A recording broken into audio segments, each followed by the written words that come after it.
El rugido de los motores corta el amanecer del Caribe. El radar vibra, las alarmas se encienden y una voz seca grita: CPA, 2 cables y cerrando. En la cubierta los marineros corren los cascos, chocan, el acero retumba. A babor una estela blanca se acerca a toda velocidad, rebotando sobre las olas, como si quisiera atravesar el mar entero. El aire se llena de órdenes bengalas, iluminan el cielo con destellos de magnesio, y un helicóptero Seahawk despega rugiendo, lanzando un chorro de sal y viento. La lancha venezolana no frena, acelera, zigzaguea desafiante. El destructor no gira, mantiene rumbo. 2 mundos, 2 decisiones, un solo segundo de margen. Un disparo retumba, silencio, solo el eco del metal contra el agua. Nadie sabe aún quién empezó ni quién sobrevivirá a lo que está por venir. Pero una cosa es segura, este no será un simple encuentro en el mar. Hemos captado cada segundo, y lo que sucedió después cambiará mucho más que el rumbo de un barco. Acompáñanos, esto acaba de comenzar. 10 de octubre de 2025, 09:17 de la mañana, Mar Caribe. En la pantalla del radar una mancha solitaria aparece y parpadea como un error. Pero no es un error. Se mueve demasiado rápido. 38 nudos. 40. Luego zigzaguea como si jugara con el propio océano. En el centro de información de combate del destructor estadounidense, nadie pestañea. Las luces verdes bañan los rostros. El operador de radar murmura algo que corta el aire. CPA menos de 1 milla. No es un barco pesquero.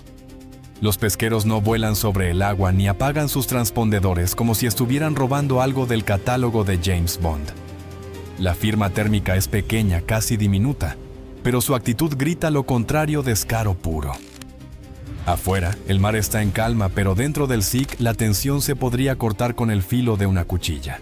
El capitán observa el monitor, los brazos cruzados. Un silencio que pesa. Sabe que esas manchas en el radar, esas pequeñas burbujas de datos, suelen anunciar dolores de cabeza, comunicados oficiales. Y si el día va mal, titulares internacionales. Una voz más joven rompe la calma. Señor, mantiene rumbo. CPA 7 minutos. 7 minutos. En un barco de guerra, 7 minutos es una eternidad, o una cuenta regresiva. La tripulación en el puente se prepara sin hablar. Se escuchan los pasos, el clic metálico de un interruptor, el zumbido constante del radar girando. Afuera el sol brilla sobre un mar que parece no tener prisa. Ironías del Caribe, todo parece tranquilo hasta que deja de serlo. El operador mira al capitán. Él apenas asiente. Saben lo que viene: contacto no identificado, comportamiento errático, velocidad absurda. En este negocio esas 3 palabras casi siempre significan problemas. Uno respira, otro suelta una risa nerviosa. ¿Seguro que solo vienen a saludar? No. Nadie responde. El contacto sigue cerrando distancia. 7 minutos. 6. 5. La aguja del radar baila sobre la pantalla como un corazón acelerado. El aire se espesa. Y justo cuando todos piensan que quizás, solo quizás, cambie de rumbo, no lo hace. La línea del CPA se vuelve roja. El operador levanta la voz. El capitán no se mueve. En 7 minutos el Caribe va a dejar de estar en calma. Y nadie, absolutamente nadie, lo ha visto venir. La radio vibra con la misma cadencia que un reloj de combate, primero en inglés, claro, firme, sin flores. Luego en español, con la misma petición elemental: identifíquese, reduzca velocidad. Desvíe rumbo, repetido 3 veces como si insistir pudiera forzar una respuesta. Nada. Silencio absoluto. Ese silencio que en el mar no es olvido sino desafío. En el centro de información de combate las pantallas siguen parpadeando, los trazos del radar se mueven como agujas inquietas y alguien hace la nota CPA menor a 6 cables. Para quien no navega, un cable es aproximadamente 185 metros. 6 cables son poco más de 1 milla náutica, no es distancia para relajarse ni para despreciar. Las cifras bajan y suben en las pantallas. El CPA se convierte en un metrónomo marcando la cuenta, atrás de una tensión que nadie quiere acelerar, pero que nadie puede ignorar. El bote del otro lado no coopera. Apaga el transpondedor, como quien apaga la luz en una habitación incómoda. Zigzaguea con la arrogancia de quien piensa que ser impredecible es sinónimo de impunidad, y patea el acelerador hasta dejar atrás cualquier excusa de pesca. Desde la cubierta las voces son medidas. En la 6C, Las caras se vuelven mapas de concentración, ojos pegados a números, manos que ajustan dedos, que bajan y suben diales. No hay nerviosismo teatral, solo una calma contenida, que conoce las consecuencias. Se oyen órdenes breves, el tipo de frases que no invitan a la discusión: registrar, advertir, mantener curso. Hay algo casi mecánico en la manera en que se siguen los protocolos, llamado tras llamado, luz tras luz, hora tras hora. Y sin embargo la escena no es fría. Es tensa con la electricidad de lo inevitable. La tripulación despliega todas las señales no letales, señales sonoras, destellos de luz, llamadas en claro. Es un catálogo de buenas maneras antes de que la situación empeore. A medida que el CPA cae, el ritmo del relato se acelera. Lo que antes era un informe se convierte en una cuenta regresiva: 6 cables, 4, 2. En esos momentos la respiración del barco parece sincronizarse con las agujas del radar. Y mientras el mar mantiene su indiferencia en el puente, queda claro que la paciencia tiene un límite y que el silencio del otro lado ya no suena a vacío, sino a decisión. El acero gira con calma. El cañón Mark 45 de 5 pulgadas se mueve apenas unos grados a estribor, como si estirara los músculos después de una larga siesta. No es una amenaza, es un recordatorio visual. Estamos despiertos y vemos todo. En el puente las luces cambian a rojo tenue. La bocina del destructor retumba sobre el mar, un rugido grave que hace vibrar hasta los tornillos del casco. Allá afuera, la lancha venezolana sigue en su propio mundo, cortando las olas como si corriera en una carrera ilegal de medianoche. Ni una respuesta por radio, ni un cambio de rumbo, ni siquiera una cortesía marítima. Silencio total. Y ese silencio en el mar grita más fuerte que cualquier insulto. En la cubierta de vuelo, el aire se espesa con olor a queroseno y sal. El MH-60 Seahawk se enciende con un rugido que corta el viento. Las aspas del rotor muerden el aire y lanzan una lluvia de rocío brillante sobre la popa. Los mecánicos retroceden cubriéndose los cascos, mientras la tripulación se prepara para despegar. No hace falta decirlo, pero alguien lo suelta por el intercom. No vamos a disparar, pero que sepan que podemos. La ironía es clara, casi divertida. En este juego, mostrar los dientes vale más que usarlos. El helicóptero se eleva a unos 200 pies, girando suavemente sobre el destructor como un halcón curioso. Abajo, los operadores de sensores ajustan los visores infrarrojos. En las pantallas aparecen los motores calientes del contrabandista, 3 puntos brillantes moviéndose nerviosamente. Uno de los marineros suelta una risa seca. Parece una luciérnaga con exceso de cafeína. Nadie responde, pero el comentario aligera la tensión. Luego llega la primera advertencia visual. Una bengala de magnesio se arquea en el cielo, dejando un rastro blanco que corta la oscuridad como un látigo luminoso. No hay forma de confundirlo. Es el equivalente naval a gritar: «¡Detente ya, idiota!». Nada. El pequeño barco sigue su rumbo con la arrogancia de quien piensa que el acero se asusta. Así que viene el siguiente paso. Un pulso láser verde cruza 2 veces la cabina del contrabandista brillante, directo, visible hasta para los peces. No hiere, no destruye, solo exige atención. En el puente, el oficial de guardia anota la hora exacta. Todo está siendo grabado, archivado, sellado con precisión quirúrgica. En estas aguas la evidencia vale más que las balas. El mar ruge bajo la quilla mientras el Seahawk sigue orbitando, manteniendo la mirada fija sobre su presa. Desde arriba parece un videojuego a cámara lenta, un barco gris, un helicóptero rugiendo, una lancha blanca que no entiende todavía en qué lío se ha metido. En el centro de mando alguien murmura: «Dicen que el silencio es oro, pero aquí huele a gasolina». La tripulación sonríe apenas y vuelve a su trabajo. El destructor no necesita acelerar. Solo necesita estar ahí, imponente, paciente, registrando cada segundo. Porque en este tipo de enfrentamientos la calma es el arma más peligrosa. El Seahawk ruge sobre el Caribe, girando en círculos a 200 pies, su cámara infrarroja siguiendo cada movimiento de la lancha venezolana. En la pantalla 3 manchas blancas brillan como brasas encendidas, los motores fuera de borda. Calientes, agitados, jadeando como si también supieran que están a punto de morir. Desde arriba el operador murmura por el canal interno: «Objetivo mantiene rumbo», pero está bailando con la física. Abajo, el RHIB de la Marina corta el oleaje como una bala de goma sobre cristal. El timonel ajusta el ángulo mordiendo la espuma, los marineros se sujetan con una mano y con la otra graban. Nadie quiere perder el video. En estos días la evidencia pesa más que el acero. El destructor mantiene curso frío imperturbable. 3 vectores, un triángulo perfecto. Si esto fuera ajedrez, el venezolano está a 3 jugadas del jaque mate. La lancha zigzaguea de nuevo demasiado cerrado. Un rugido, un salto. Por un segundo el casco se levanta, se tambalea en el aire y casi se voltea.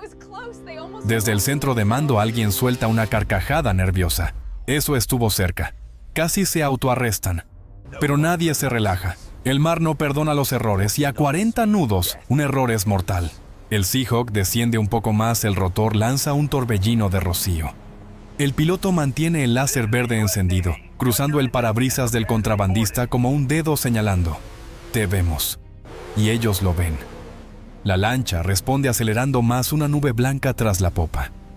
Están quemando todo el combustible, dice el operador. No llegarán lejos. El RHIB cambia rumbo, flanquea por babor. Desde el destructor el capitán observa en silencio. 3 puntos convergen en la pantalla táctica. Es pura geometría naval, pero con olor a adrenalina. Un mal cálculo y en vez de un decomiso habrá un funeral. Los marineros del RHIB gritan sobre el rugido del motor. Cierra la brecha, despacio, despacio. El mar se levanta, las olas golpean el casco. De pronto, la lancha venezolana vira de golpe, un movimiento tan absurdo que parece suicida. El RHIB esquiva por centímetros. El agua estalla en una lluvia de sal. Un marinero suelta un improperio que se pierde en el viento. Otro ríe medio aliviado, medio incrédulo. Desde el aire el Seahawk capta todo, bengala ardiendo, hélices, girando, el caos reducido a un patrón en infrarrojo. En la radio, el oficial de guardia suena casi aburrido. Contacto intenta evadir combustible crítico. En otras palabras, se acabó el juego. Pero nadie canta victoria. En este tipo de persecuciones la calma antes del impacto suele durar menos que una ola. El capitán sabe que la lancha puede hacer una última locura y en el mar, la locura siempre cuesta caro. Un giro más, una ráfaga más, y la siguiente orden será definitiva. Por ahora, el triángulo de acero, aire y espuma se cierra lentamente, implacable. La orden cayó como una sentencia breve y clara. Intención hostil presumida. No hubo fanfarrias, no hubo histrionismo en el puente. Solo los procedimientos que se practican hasta quedar grabados en la memoria. Se repitió la cadena de comandos. Se comprobó doble y triple vez la evidencia en pantalla, llamadas. Sin respuesta, luces ignoradas, la estela en el radar, que no respondía a la lógica de un barco civil. Todo eso, en términos limpios, riesgo inminente para personal y plataformas. Así, se pasó. El Seahawk no es un actor de Hollywood con líneas dramáticas. Es una herramienta afilada y eficiente que responde a órdenes. Subió, se posicionó, estabilizó la cámara. Unos segundos que se estiraron como goma. Luego el sonido, un chasquido metálico breve, el punch de un arma que no perdona. El impacto vino exacto donde debía, el motor central. Luego los otros 2, cada explosión lanzando agua y fragmentos en una lluvia ácida. Humo negro, espuma blanca. Astillas de fibra de vidrio volando como confeti de mala suerte, mientras la embarcación perdía la gracia de moverse.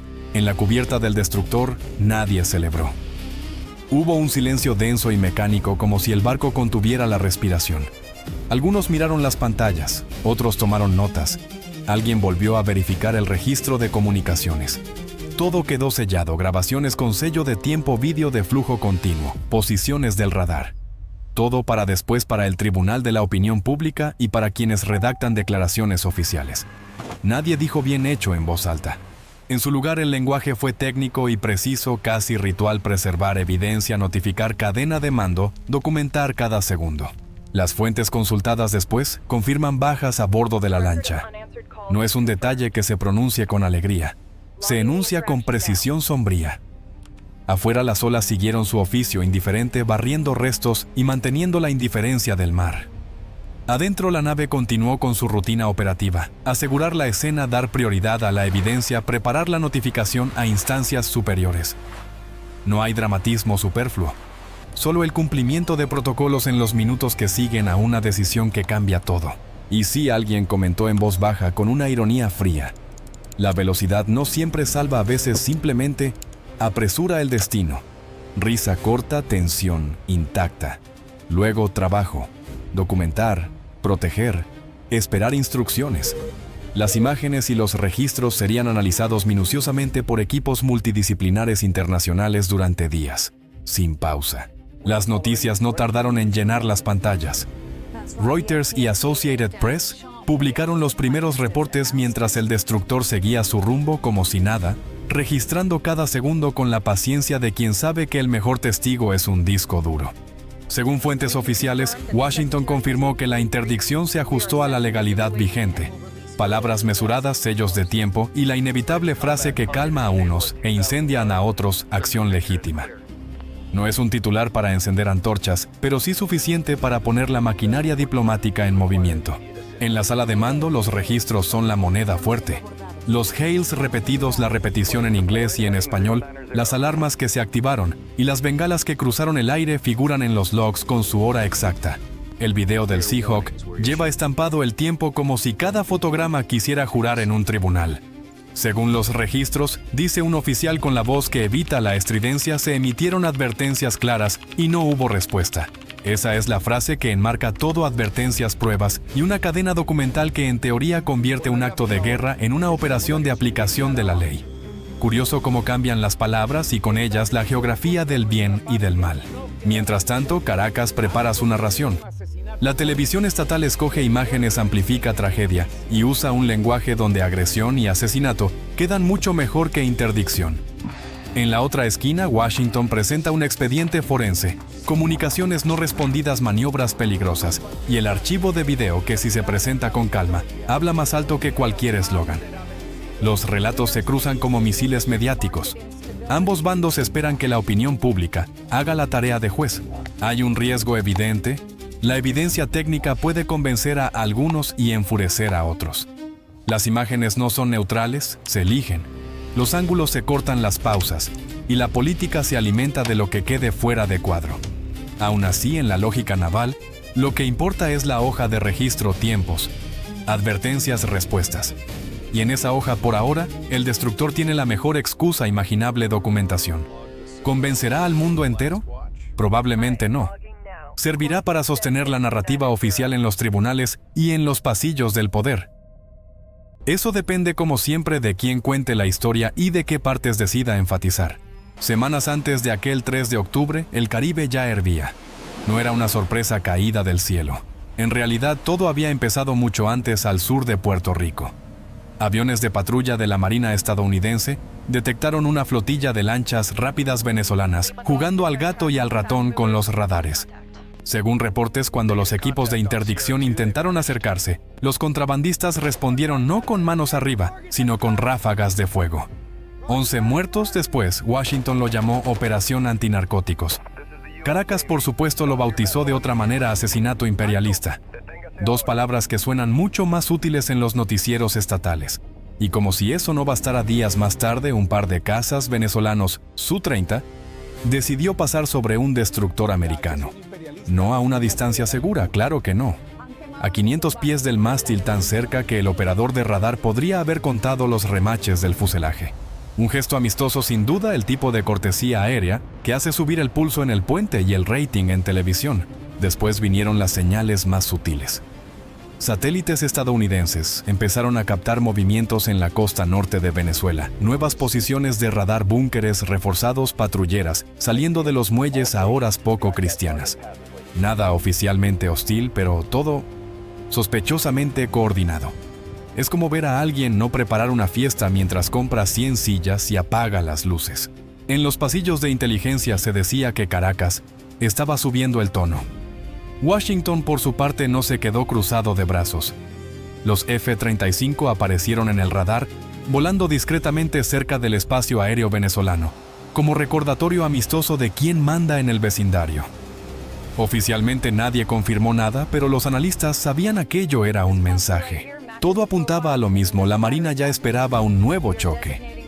Así que cuando el radar del destructor volvió a encenderse esa mañana de octubre, nadie se sorprendió demasiado. No era un incidente aislado. Era el siguiente capítulo de una serie que lamentablemente no parecía tener temporada final. Lo que ocurrió en el agua no es solo una escena para el montaje.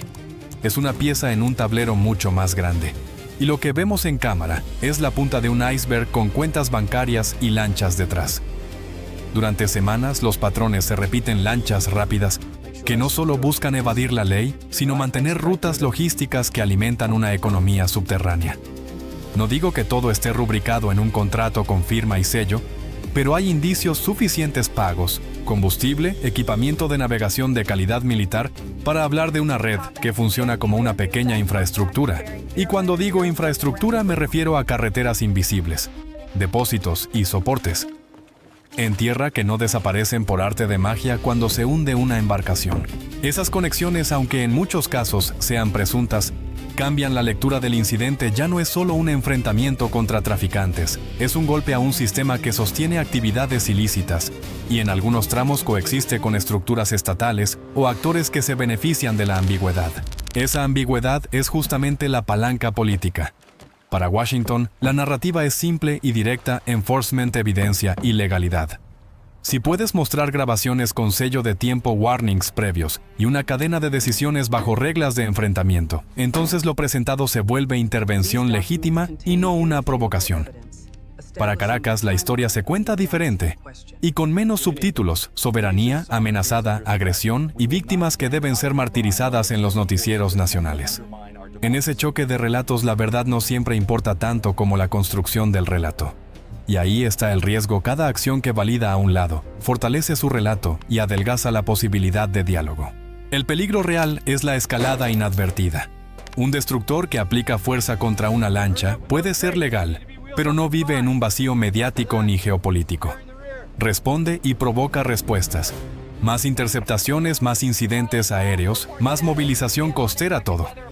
Suma presión en un área donde las alianzas y los equilibrios son frágiles.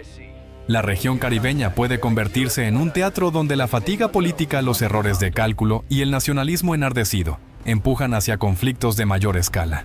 Al final, la lógica detrás de la acción estadounidense parece ser doble: disuadir y degradar la infraestructura que sostiene el comercio ilícito. No se trata solo de hundir lanchas, sino de cortar rutas, congelar fondos y mostrar que la imposición de costos existe. Es una política con cara dura y calculada, y si falla en calibrar la respuesta política y diplomática, corre el riesgo de transformar una campaña de presión en una espiral que nadie quería encender. Al final del día, el mar se queda en silencio. No hay sirenas, no hay vítores, solo el rugido constante del motor del destructor alejándose como si nada hubiera pasado. Pero algo sí pasó. 4 hombres menos sobre las olas y un mensaje grabado en cada radar del Caribe: acércate demasiado a un buque estadounidense y el acero no negocia. El océano tiene memoria y la marina también. Lo curioso es que en estas aguas la victoria no siempre se mide por los barcos que hundes, sino por las líneas que nadie se atreve a cruzar después. Ahora la gran pregunta: ¿debería Estados Unidos seguir endureciendo sus operaciones, cazando cada lancha sospechosa hasta el último nudo de velocidad? ¿O es hora de dejar que los diplomáticos se ganen el sueldo y resuelvan esto con papeles, no proyectiles? Una opción suena más elegante, la otra más efectiva. Pero ya sabes cómo es el Caribe: a veces las olas entienden mejor el lenguaje del ruido que el del silencio. Y mientras lo piensas, recuerda: cada decisión allá afuera deja una estela. Una lancha hundida, una cámara encendida, una historia más que contar. Porque lo que realmente está en juego no es solo control marítimo, sino control del relato. En la guerra de narrativas, cada frame grabado es munición. Si te gustó este análisis, ya sabes qué hacer. Dale like, suscríbete y únete a la flota. Sí, la flota, la nuestra. Los miembros obtienen insignias, respuestas prioritarias y acceso a informes que nunca llegan a los titulares. No es broma, allá afuera la información vale más que el combustible. Y no te desconectes todavía. En nuestro próximo video veremos cómo una simple llamada de radio cambió la tensión entre 2 destructores y cómo una frase mal traducida casi termina en fuego real. Porque en el mar, la vacilación se hunde más rápido que los barcos. Te veré en la próxima misión.